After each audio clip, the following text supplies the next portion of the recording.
नमस्कार, news state Madhya Pradesh Chhattisgarh में आप सभी का स्वागत है। मैं हूं पूजा शर्मा। कार्यक्रम में बात महिला दिवस की, क्योंकि आज दुनिया भर में अंतर्राष्ट्रीय महिला दिवस मनाया जा रहा है और मध्य प्रदेश छत्तीसगढ़ में भी इस मौके पर कई कार्यक्रम आयोजित किए जा रहे हैं। आज चर्चा इसी मसले पर करेंगे। नारी शक्ति को सम्मान और नारी सशक्तिकरण जैसे मसले सिर्फ महिला दिवस तक सिमट कर रह जाते हैं। क्या ऐसा सच में है और क्या आज भी पुरुष प्रधान समाज नारी को बराबरी का हक देने के लिए शब्दों से आगे जमीनी धरातल पर उतार पाया है? ऐसे सवालों पर बातचीत होगी और ऐसे तमाम मसलों पर बात करेंगे। हमारे साथ मेहमानों का खास पैनल होगा।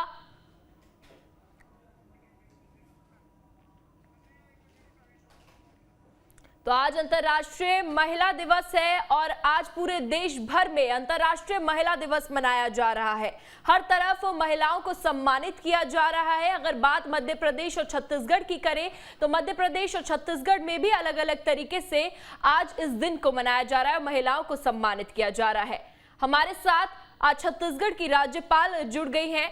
पहली तो मैम, आपको बहुत बहुत शुभकामनाएं आज महिला दिवस पर, क्योंकि आप भी एक महिला है और अंतर्राष्ट्रीय महिला दिवस की आपको ढेर सारी शुभकामनाएं। मैम, आज इस खास दिन को आप किस तरीके से देखती है? अगर महिलाओं की बात करें तो आप महिलाओं को लेकर क्या कहेंगी? सबसे पहले आपसे जानना चाहेंगे।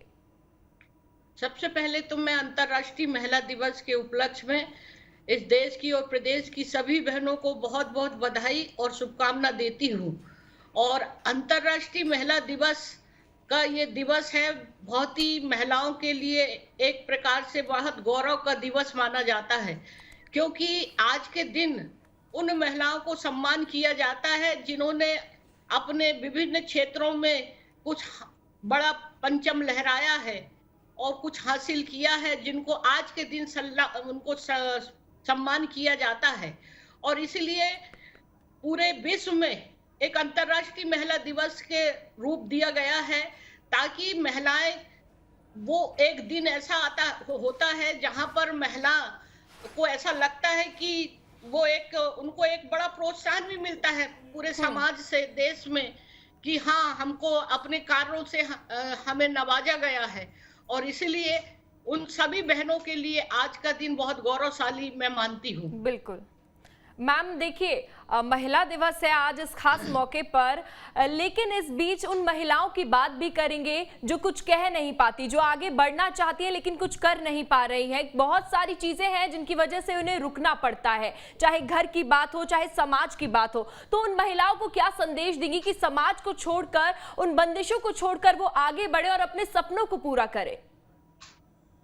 सबसे पहले तो उन बहनों को मैं यही कहना चाहूंगी कि जीवन में अगर कुछ करना है, कुछ आगे बढ़ना है, तो अपने आप को धैर्य रखकर, संयम रखते हुए एक आत्मविश्वास बनाएं और जीवन में एक लक्ष्य को लेकर चले। तो निश्चित रूप से आने वाली, मैं जानती हूं कि जब महिलाएं किसी भी क्षेत्र में कार्य करती है, सफलता की ऊंचाइयों पर पहुंचती है, तो उनको कई तरह की समस्या और कई तरह की ऐसी परिस्थितियां उनके सामने उत्पन्न होती है, कई चुनौतियों का सामना करना पड़ता है। लेकिन इसके बावजूद भी अगर वो धैर्य रखे, आत्मविश्वास रखे, तो निश्चित रूप से इन तमाम परिस्थितियां उनके जीवन में कुछ मतलब बाधा नहीं बन सकती है और वो अपने मुकाम पर पहुंच सकती है। देखिए, हर राज्य में मैम कोशिश की जा रही है महिलाओं को आगे बढ़ाने की, अलग अलग योजनाएं आ रही है महिलाओं के लिए, लेकिन आपको लगता है कि अभी भी थोड़ी गुंजाइश है कि महिलाओं को आगे बढ़ाया जाए, उनके लिए कुछ और भी करना चाहिए? देखिए, आज के परिप्रेक्ष्य में और पहले के समय में जब लड़कियों को घर से बाहर नहीं निकाला जाता था, लेकिन इतना स्कोप नहीं था, लेकिन आज की तारीख में आपने देखा होगा कि हमारी जो बहनें हैं, लड़कियां हैं, वो पायलट के क्षेत्र में आगे बढ़ी है, पायलट मतलब बनी है। रक्षा के क्षेत्र में देखिए, शिक्षा के क्षेत्र में या स्वास्थ्य के क्षेत्र में डॉक्टर। मैंने कुछ 2 कार्यक्रमों को अटेंड किया, उसमें ऐसी ये छत्तीसगढ़ की महिला को मैंने महसूस किया कि वो कितने अलग अलग शिक्षा के क्षेत्र में, समाज के क्षेत्र में, राजनीति के क्षेत्र में, प्रशासनिक क्षेत्र में एक ऐसा परचम लहरा रही हैं कि वास्तव में मैं उनको सलाम करती हूँ। और मैं चाहती हूँ कि अब समय बदल गया है, और उनके माता-पिता से यही कहूँगी कि हम्म। एक नई सोच के साथ अपनी बेटियों को आगे पढ़ाओ और उन्हें आगे बढ़ाओ, ये ताकि वो देश और समाज की सेवा कर सके। बिल्कुल मैम, और नजरिया बदला भी है लोगों का, और कई माँ बाप ऐसे हैं जो अपनी बेटियों को आगे बढ़ा रहे हैं, पढ़ा रहे हैं। बेटी पढ़ाओ बेटी बचाओ में काफी ज्यादा इस पे विश्वास रखा जाता है, लेकिन इस बीच क्या आपको नहीं लगता कुछ परिस्थितियों की वजह से अभी भी महिला कहीं रुकी हुई है? मैं समझती हूँ कि आज भी मैं मानती हूँ कि बहुत सारी चुनौतियों का सामना कुछ परिवार के और कुछ समाज के लोगों के वजह से वो नहीं कर पाती हैं। लेकिन इस समय मैं कहूंगी कि समाज की मानसिकता को भी बदलने की आवश्यकता है। जो पहले का समय और अब में बहुत अंतर आ गया है, और मैं समझती हूँ कि आर्थिक रूप से उसको सशक्त करने की दिशा में भी समाज के लोग और परिवार के लोग उसका प्रोत्साहन करें, तो निश्चित रूप से हमारी बहन जो है आगे सशक्त होकर आगे बढ़ेगी। देखिए मैम, कहा जाता है महिला एक देवी का रूप होती है, लेकिन जब ऐसी कोई घटना सामने आती है, जब महिलाओं को एक देवी की तरह आगे बढ़ना चाहिए, काली का रूप धारण करना चाहिए, उसको लेकर आप क्या कहेंगी? क्योंकि बहुत जरूरत है ना को ना कहने की, और महिलाएं कभी कभी ना को ना नहीं कह पाती और वो चुप बैठ जाती हैं। ऐसे में उनको आप क्या कहेंगी, उनको क्या संदेश देना चाहेंगी? देखिए, हमेशा ही भारतीय संस्कृति में महिलाओं को एक देवी का रूप और शक्ति का रूप माना है, और इसीलिए मैं समाज के सारे लोगों को कहूंगी कि महिला का सम्मान, जब अपने परिवार में अपनी पति पत्नी दोनों अगर रहते हैं, तो जितना पत्नी पूरे घर को चलाती है, क्योंकि उसके अंदर वो शक्ति है। मैं मानती हूँ कि पुरुषों से ज्यादा शक्ति हमारी बहनों में होती है। तो इसी तरह से अगर वो पूरे लोग उनको एक सम्मान और की दृष्टि से उसका हौसला अफजाई करेंगे, तो निश्चित रूप से समाज में एक प्रकार से महिलाओं को वो स्थान मिलेगा। और जहां तक मैं समझती हूँ कि कुछ परिस्थितियां ऐसी आती है जहां महिलाओं को कई कष्ट और कई शोषण से गुजरना पड़ता है, और उसके लिए भी बहुत जरूरी है कि हम अपने अधिकार को भी समझें। बहुत सारे प्रावधान सरकार के द्वारा किए गए हैं, कानून का भी प्रावधान है। अगर उनको ये जागरूकता लाई जाए, तो फिर कोई भी परिस्थिति आए वो उनको आगे बढ़ने से रोक नहीं सकती। इसलिए बहुत जरूरी है कि महिलाओं को हर क्षेत्र में, हर वर्ग मतलब हर तरह के अधिकारों की भी जानकारी होना बहुत जरूरी है। बिल्कुल, देखिए सरकारों के प्रावधानों के बारे में बताया आपने, और राजनीति से आप जुड़ी हुई हैं और बहुत अच्छे से जुड़ी हुई है। ऐसे में महिलाओं के लिए आरक्षण का जो बिल है बहुत अरसों से लटका हुआ है, उस पर आपके क्या विचार हैं? निश्चित रूप से महिलाओं का पिछले सत्रों में जब मैं राज्यसभा की सांसद थी, तब उसी दौरान जब मैं 2006 से 12 के बीच में, तो ये बिल राज्यसभा में आया था, वहां पास हो गया है। अब लोकसभा में पास होना है। तो मैं सभी बहनों से यही कहना चाहूंगी कि आप अपनी आवाज को बुलंद करें, और निश्चित रूप से इस देश के प्रधानमंत्री नरेंद्र मोदी जी हमेशा महिलाओं को आगे बढ़ाने के लिए वो हमेशा प्रयत्नरत रहते हैं। और आपने देखा होगा कि पहली बार कैबिनेट में 7 से 8 महिलाओं का प्रतिनिधित्व हुआ है, और सबसे बड़ी हमारी वित्त फाइनेंस मंत्री जो है निर्मला सीतारमण जी, और मीनाक्षी लेखी जो विदेश मंत्री है, और सीतारमण जी जो है वित्त मंत्री है, और इसी तरह से हमारी सुमित्रा महाजन जी जो लोकसभा की अध्यक्ष बनी थी। और देश में मालूम है आपको कि पहली बार पूरे हिंदुस्तान में 8 गवर्नर राज्यपाल के रूप में महिला को पदस्थ किया गया है। ये कितनी बड़ी बात है। तो इसीलिए आज राजनीतिक क्षेत्र में महिलाएं आगे आ रही हैं, तो उनको हर विधानसभा, लोकसभा, राज्यसभा में भी उनको परसेंटेज 33% देना चाहिए आरक्षण, ताकि वहां पर पहुंचकर बहन अपनी आप को साबित कर सके कि हम भी पुरुषों से कम नहीं है। और निश्चित रूप से ऐसी बहनें जब पहुंचेगी, तो राष्ट्र और देश और दुनिया में वो अपने देश को आगे बढ़ाने में और विश्व गुरु बनाने में एक महत्वपूर्ण भूमिका निभाएगी। मैम देखिए, आप छत्तीसगढ़ की राज्यपाल हैं, तो छत्तीसगढ़ की जो आदिवासी महिलाएं हैं उनसे क्या कभी बात करने का मौका मिला? उनकी क्या परिस्थितियां हैं, वो अपने विचार किस तरीके से आपके सामने प्रकट करती हैं? देखिए, मैं अभी बस्तर में मैंने पूरे बहुत सारी हमारी आदिवासी बहनों से मिली जो महिला समूह के माध्यम से बहुत सारा काम कर रही हैं और बहुत सारी चीजें को उनको प्रशासन के द्वारा, शासन के द्वारा उपलब्ध कराया जा रहा है।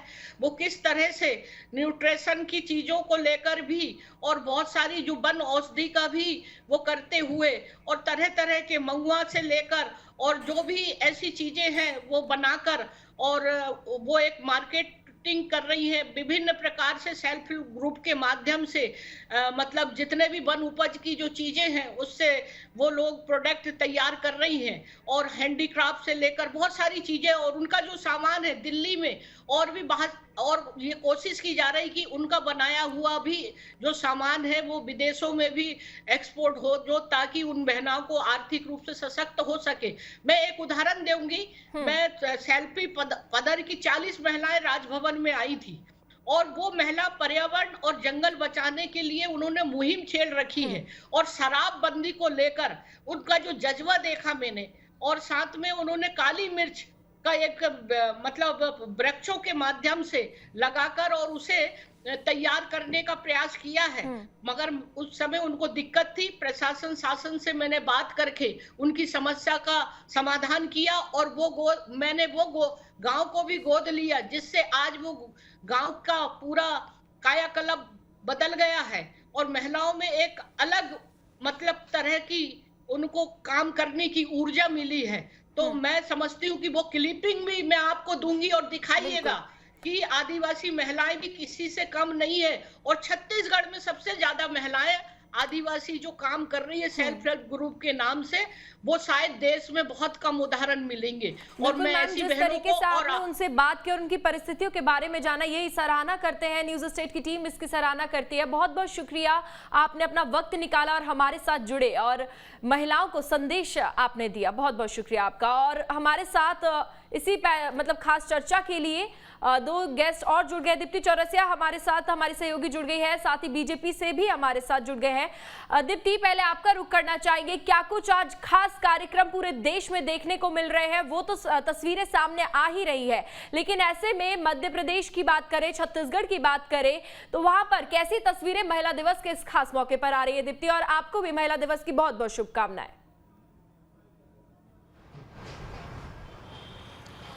धन्यवाद पूजा। जो महिला दिवस की तस्वीरें आ रही हैं वो अब ये देखा जा रहा है कि पहले की तुलना में काफ़ी बदल कर आ रही हैं। पहले सिर्फ महिलाओं का सम्मान होता था, लेकिन अब महिला दिवस पर जो नई तरह की जो एक्सपेरिमेंट कह सकते हैं या जो नए तरीके के प्रयोग आ रहे हैं या जो नई तरीके के कार्यशैली सरकार की तरफ से भी आ रही है या दूसरे हम कहें कि दूसरे प्राइवेट ऑर्गेनाइजेशन की तरफ से भी आ रही है, वो थोड़ी सी डिफरेंट है। जैसे कि आज पूरी ट्रैफिक व्यवस्थाओं से लेकर सीएम सिक्योरिटी तक सब महिलाएं मध्य प्रदेश में देखेंगी, महिला पुलिसकर्मी। तो कहीं ना कहीं एक जो लगातार सिर्फ ये था कि महिला दिवस है, आपने इतना काम किया तो आपका सम्मान हो जाए, उससे बढ़कर अब उन पर भरोसा जताए जाने वाली बात आ रही है। अब बात सिर्फ यहाँ तक नहीं रह गई है कि लोगों को सिर्फ किस तरह से घर से निकलेंगी और कैसे काम करेंगी, बल्कि अब वो अपने काम को लेकर इतना ये माना जा सकता है कि वो इतनी परफेक्ट हो चुकी हैं या फिर वो इतनी मैच्योर हो चुकी हैं कि वो अब उस काम को पूरे दिन अकेले वो खुद ही करेंगी। तो इस तरह की चीज़ें देखने को मिल रही हैं, चाहे वो कार रैली हो, चाहे वो महिला पुलिसकर्मियों की ट्रैफिक व्यवस्था संभालने की बात हो, चाहे फिर वो महिलाओं की तरफ से जो महिला पुलिसकर्मी जो सीएम की सिक्योरिटी आज पूरी देख रही हैं उसको लेकर बात हो। तो ऐसी तरह के जो है जश्न भी मनाया जा रहा है, सेलिब्रेशन भी हो रहा है, सम्मान भी हो रहा है, लेकिन उन सब के बीच में ये जो बातें हैं ये अपने आप में ये जताने की कोशिश ज़रूर कर रही हैं कि पिछले इतने सालों में किस हद तक और कितनी मेहनत करके तरक्की करी है कि आज समाज और सरकार दोनों जो है अब भरोसे को जता रही है। तो ये कुछ नई चीज़ें हैं जो सामने आ रही हैं महिला दिवस पर। और पिछले 1-2 महिला दिवस से इस तरह के नई चीज़ें देखने को मिल रही हैं कि अगर महिला दिवस है तो सिर्फ सम्मान नहीं होगा बल्कि ये भी जताने की कोशिश की जाएगी कि वो महिलाएं कितनी अपने काम में परफेक्ट हैं और कितनी मैच्योरिटी से उन काम को कर पाती हैं। तो इस तरह की चीज़ें भी और इस तरह की तस्वीरें भी अब सामने हैं पूजा। बिल्कुल। नुपुर हमारे साथ सोशल एक्टिविस्ट जुड़ गई हैं। नुपुर, आपसे जानना चाहेंगे, आज अंतर्राष्ट्रीय महिला दिवस है, महिलाओं को सम्मानित किया जा रहा है, ऐसे में आप एक सोशल एक्टिविस्ट है, महिलाओं से आप लगातार मिलती हैं, पीड़ित महिलाओं से भी आप मिलती हैं, क्या परिस्थितियां आप मतलब ग्राउंड लेवल पर देखती है महिलाओं की? क्या पहले से अब में कितना बदलाव आपने देखा है? अ, अगर बात करें आज की तो आज महिला दिवस के अवसर पर हम लोग यहाँ सब इकट्ठा हुए हैं महिला दिवस मनाने के लिए और जो कार्य मैं कर रही हूँ पिछले 14 साल से ज़मीन से जुड़कर जो आपने बात की, तो मुझे ये देखने को आता है कि पिछले कुछ सालों से जो स्थितियाँ बनी हुई हैं, वो जैसी की तैसे रही हैं, लेकिन जब से कोविड-19 कोरोना काल शुरू हुआ, तो महिलाओं के प्रति जो अपराध बढ़े, महिलाओं के साथ जो गलत चीज़ें होना शुरू हुई, उसके आंकड़े बहुत बढ़े। यहाँ तक कि मध्य प्रदेश का आंकड़ा काफ़ी हमें हाई देखने को मिला। लेकिन आज अंतर्राष्ट्रीय महिला दिवस के अवसर पर हम आज खुशी मना रहे हैं कि महिलाएँ हर क्षेत्र में आगे हैं और जिस तरीके से महिलाएँ तरक्की कर रही हैं, पुरुषों से भी आगे महिलाएँ जा रही हैं और महिला की खासियत की अगर बात करें तो महिला अपना घर भी सँभालती है, अपने बच्चे भी सँभालती है, पूरा परिवार, समाज, हर चीज़ को महिला लेकर चलती है। अब हम बात करते हैं कि महिला के सम्मान को कहीं न कहीं ठेस पहुँचती है। यस, हाँ, हमारे महिला के सम्मान को कहीं न कहीं अगर ठेस पहुँच रही है तो हमें उस पर काम करने की ज़रूरत है। मैं मानती हूँ कि मैं कानून से जुड़ी हूँ और मैं ये भी मानती हूँ कि कानून में बहुत से ऐसे प्रावधान बनाए हैं कि महिलाओं को सुविधाएँ, सुरक्षाएँ दी जाएँ, लेकिन कहीं न कहीं उन पर फ़ोकस नहीं हो पा रहा है। कानून बना दिए गए, लेकिन उन कानून को पूरी तरीके से हम महिला के सम्मान को बचाने के लिए अप्लाई नहीं कर पा रहे हैं। तो हमें उस पर आवाज़ उठाने की ज़रूरत है और अपनी इस आवाज़ को, अपनी इस बात को सरकार तक पहुँचाने की ज़रूरत है कि जो प्रावधान हमारे कानून में बनाए गए हैं और महिला फिर भी अगर परेशान है, अगर फिर भी उसकी सम्मान को ठेस पहुँच रही है या उसके साथ गलत हो रहा है, तो उस पर हमें ध्यान देने की ज़रूरत है।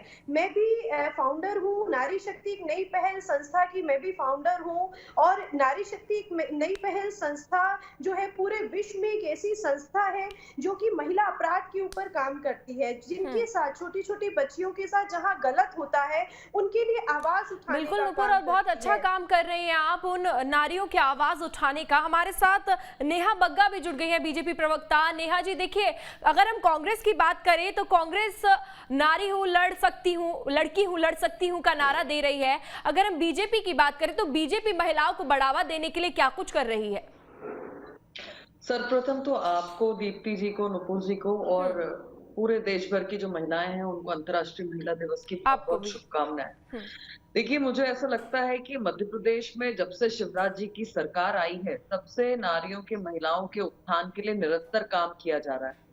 आर्थिक, सामाजिक और राजनीतिक तीनों अगर स्तरों पर आप देखेंगे तो एक जो है बदलाव की स्थिति हमें दिखाई देती है। आप देखिए कि मध्य प्रदेश एक ऐसा राज्य रहा पूरे देश भर में जिसने सबसे पहले 50% जो है रिजर्वेशन देने का काम किया है, चाहे पंचायत के चुनाव हो, चाहे नगरीय निकाय के चुनाव हो। 30 से बढ़ाकर 33% की जो भागीदारी है महिला पुलिसकर्मियों की है, उसमें उनको आरक्षित किया है महिलाओं को। उसके साथ-साथ अगर आप शिक्षक भर्ती में देखेंगे तो 50% की महिलाओं की भागीदारी उसमें शिक्षक की भर्ती में करी गई है। और इस तौर पर अगर आप स्व-सहायता समूह की महिलाओं को देखेंगे तो आत्मनिर्भर भारत की एक जो कल्पना प्रधानमंत्री जी ने की है, उसको निरंतर सशक्त करने के लिए माननीय मुख्यमंत्री जी ने प्रयास किया है और मध्य प्रदेश की लगभग 35 लाख महिलाएं उससे जुड़ी हुई हैं। और सबसे बड़ा बदलाव जो हमारे देश में अब दिखाई देता है, तो आप सबको ये जानकर भी प्रसन्नता होगी कि जहां पर महिलाएं पुरुषों से जो आंकड़ा संख्या हुआ करती थी, वो कम हुआ करती थी हमेशा, पर इस बार इस वर्ष जो है 1000 पुरुषों पर 1020 महिलाएं हैं। तो निरंतर ये अवेयरनेस का जो कार्यक्रम है, जहां पर भ्रूण में ही हत्या कर दी जाती थी, हम जानते हैं कि 2003 से पहले मध्य प्रदेश की क्या स्थितियां थी और माननीय शिवराज जी के आने के बाद जिस तरीके से लाडली लक्ष्मी योजना को शुरू किया गया, जिस तरीके से महिलाओं को और परिवार के सदस्यों को ये बताया गया कि बेटियां आपके ऊपर बोझ नहीं है, बल्कि अगर बेटी हमारे घर में है तो हमारे घर में खुशी है, खुशहाली है।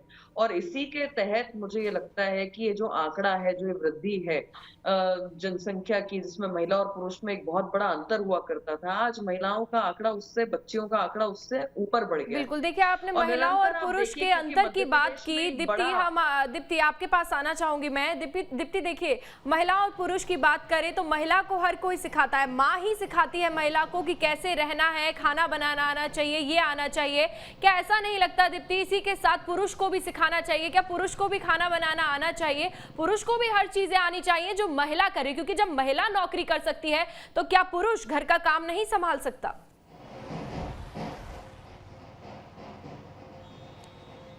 देखिए पूजा, ये जो लड़ाई है पिछले इतने सालों से समाज में शायद इसी बात की है, और अब जो हालात देखेंगे तो काफ़ी हद तक इसमें बदलाव आ चुका है। ठीक है, ये मैं बिल्कुल मानती हूँ कि छोटे कस्बों में, गाँव में आज भी पुरुषों को नहीं सिखाया जाता है या बेटों को नहीं सिखाया जाता है, लेकिन जैसे जैसे समय बदलता जा रहा है, जैसे जैसे अवेयरनेस बोला जाए, जैसे जैसे एजुकेशन बोला जाए, और दूसरी बड़ी बात कि अब जो लड़कियों ने या जो महिलाओं ने अपनी कार्य क्षेत्र में जो अपना ठप्पा लगा लिया है, या कह सकते हैं जो झंडा गाड़ दिया है, उसके बाद कहीं ना कहीं पुरुषों की भी को भी जो है अब घर के कामकाज में उनका हाथ बटाना पड़ रहा है, चाहे वो हालात के चलते हो कहा जाए या फिर जिन चीज़ों के चलते हो। लेकिन अब काफ़ी हद तक चीज़ें बदलती जा रही है। ये बात बिल्कुल सच है कि छोटे से आज भी नहीं सिखाया जाता है, छोटे से आज भी नहीं बताया जाता है, लेकिन कहीं ना कहीं जब ये कार्य क्षेत्र की बात आती है कि भाई अगर पति और पत्नी दोनों ही काम करते हैं, तो आज की पीढ़ी में कम से कम ये बात देखने में ज़रूर आ रही है कि दोनों ही काम दोनों ही लोग कर पाते हैं, चाहे वो ऑफिस का हो चाहे वो घर का हो। तो अंतर तो है, लेकिन उसके बाद भी सबसे बड़ी बात पूजा कि ये वो अंतर उन लोगों में है जो पढ़ा लिखा एक तबका है, जो समझदार है, जो अवेयर है। लेकिन आज भी अगर हम देखा जाए तो गाँव में, कस्बों में स्थितियाँ बहुत अच्छी नहीं हैं। आज भी बराबरी के दर्जे की बात जो है उसको लेकर आज भी लड़ाई चल रही है। आज से जो एक दौर था, ये कह सकते हैं कि 20-22 साल पहले कस्बे जब को हम ये लोगों ने सीखने की अपना जरूरत है। कार्य नेहा क्षेत्र बग्गा शुरू जी, करा था, आपके पास आना चाहूंगी। आखिरी सवाल मेरा रहेगा, ऐसे में इन परिस्थितियों को सुधारा जाए उसके लिए क्या कुछ बीजेपी अपनी तरफ से करेगी, और महिलाओं को नारी शक्ति का नारा बीजेपी अपनी तरफ से किस तरीके से दे सकती है? पूजा जी देखिए, महिलाएं अपने आप में सशक्त है, ये आज स्पष्ट दिखाई देता है। माननीय मुख्यमंत्री जी की सुरक्षा में जो है वो महिला कर्मी है, जो ड्राइव कर रही है वो महिला कर्मी है, जो ट्रैफिक संभाल रही है वो महिला कर्मी है। और उसी तरीके से मैंने आपको बताया कि जो योजना लाडली लक्ष्मी है, आज देश में नहीं विश्व में उसने परचम लहराया है। उसने महिलाओं की जो स्थिति थी मध्य प्रदेश में, किस तरीके से सुधार आया है, लाडियों के जीवन स्तर को किस तरीके से बदला गया है, ये आज पूरा विश्व देख रहा है मध्य प्रदेश के अंदर। और सबसे महत्वपूर्ण बात है, आपने जो कहा कि बेटों को नहीं सिखाया जाता, तो आज मैं अंतर्राष्ट्रीय महिला दिवस पर एक आह्वान सभी माताओं से करना चाहती हूँ, क्योंकि हमें सबसे पहले अगर कोई शिक्षा देती है, जन्म के बाद शिशु को अगर उनकी कोई टीचर होती है तो वो माँ होती है, संस्कार देने का काम माता करती है। तो जिस तरीके से हम अपनी बेटियों को सिखाते हैं, यानी माँ अपनी बेटियों को सिखाए, उसके साथ बेटों को भी सिखाए। चलिए आपके पास आएंगे, क्योंकि समय बहुत कम है। नुपुर जी, आखिरी सवाल आपसे रहेगा, आप क्या संदेश जाते जाते महिलाओं को देना चाहेंगे?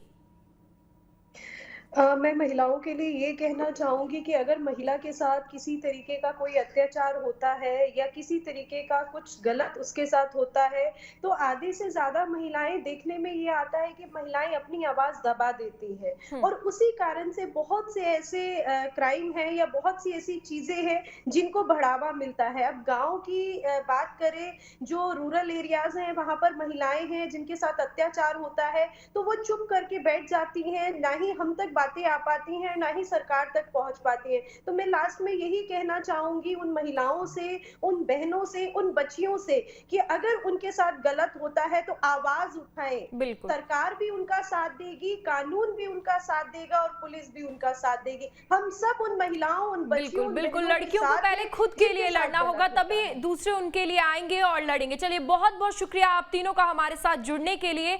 तो नेहा बग्गा जी बीजेपी प्रवक्ता हमारे साथ जुड़ी हुई थी, सोशल एक्टिविस्ट हमारे साथ थे, और दीप्ति चौरसिया हमारे सहयोगी। बहुत बहुत शुक्रिया, और आप सभी को अंतर्राष्ट्रीय महिला दिवस की बहुत बहुत शुभकामनाएं। फिलहाल के लिए इतना ही, और खबरों के लिए आप न्यूज़ स्टेट देखते रहिए।